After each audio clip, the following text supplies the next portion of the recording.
Okay, snow's a little bit too deep and it's too muddy, wet underneath for a tractor. So we got our toboggan, come along, and also our Harbor Freight winch. And we prepped this a while ago, but since we can't do too much else out here today with the tractor skidding logs, we're going to try to winch this tree out of here.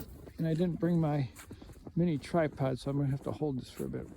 So here's the log, and you can see we kind of cleaned up, so it should slide out pretty easy.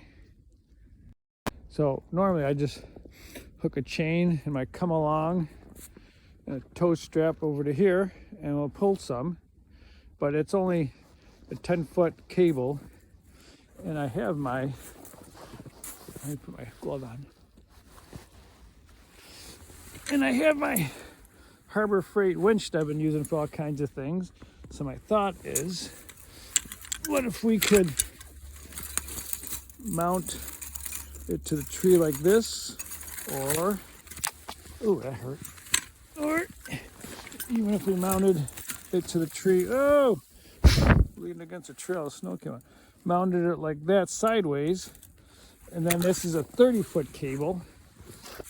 You know, if this was really lodged, I would need to come along with all the power, but it's not that lodged. The convenience of a 30-foot cable. Or on this end, could we mount the winch like that, or even downward facing? I don't want to drop it in the snow and lose it. Or could we mount the winch even like that with a bracket, make a bracket for that end, and then use a 30-foot cable? So I think I'm just going to try something quick to see if that winch, this winch, will even pull it, or if I'm just going to waste time making a bracket. Hang on, let's set up. Okay, right, so I got this end on this. We're running back to here, and I just used the sling, the carabiner, and tied it off to here. And yeah, so I pulled it from there over to here. It definitely has enough pulling force, but here's the two issues. Number one is that this thing wants to rotate. So even if I built a bracket that I could strap on, that would keep it from tipping this way, it's going to want to rotate. So I might have to do something like drill, or bore with the chainsaw and put a plate through so it won't rotate this way to keep it straight up, is what I'm thinking. So I'm going to take this off, because that just is wrecking my wrist trying to hold that from rotating while trying to crank it and come along. I'll say one of the benefits to having the winch at the log end instead of the support end is that if it's starting to like bind or whatever, I can just like grab the tree and kick it sideways or lift it up, and it just releases the snag. I can push it a little bit to get where I want it to go over something. So this isn't a bad idea to have the winch at this end. Yep, so we use the come along, which is easier because it's just back and forth. It's not trying to rotate when I'm turning the crank. It's not trying to rotate on me. So we're gonna find another anchor point somewhere back here and pull some more. Okay, so we got the butt end this far from way back there. You can kind of see what we chained up there, because that's as far as my come along. It's only like a 10-foot or whatever, 15-foot cable. So I could cut it there, but then I still got to haul this shit out of there. So my plan is to drag this as far out.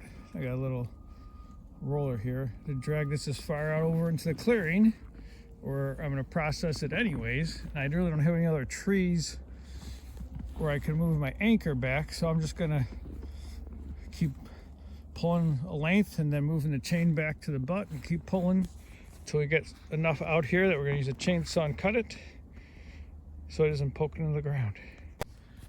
Okay, so I don't have my tripod stand, so I'm just going to explain this section right here, I'm going to cut with a chainsaw because it's out far enough. I'm going to stack it right there. That's where I wanted it. And then the next section is right before there. That's going to be probably a firewood section, and I'm going to stack that right there. I got another roller.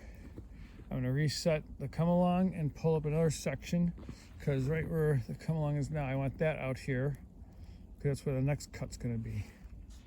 Yeah, it's getting there.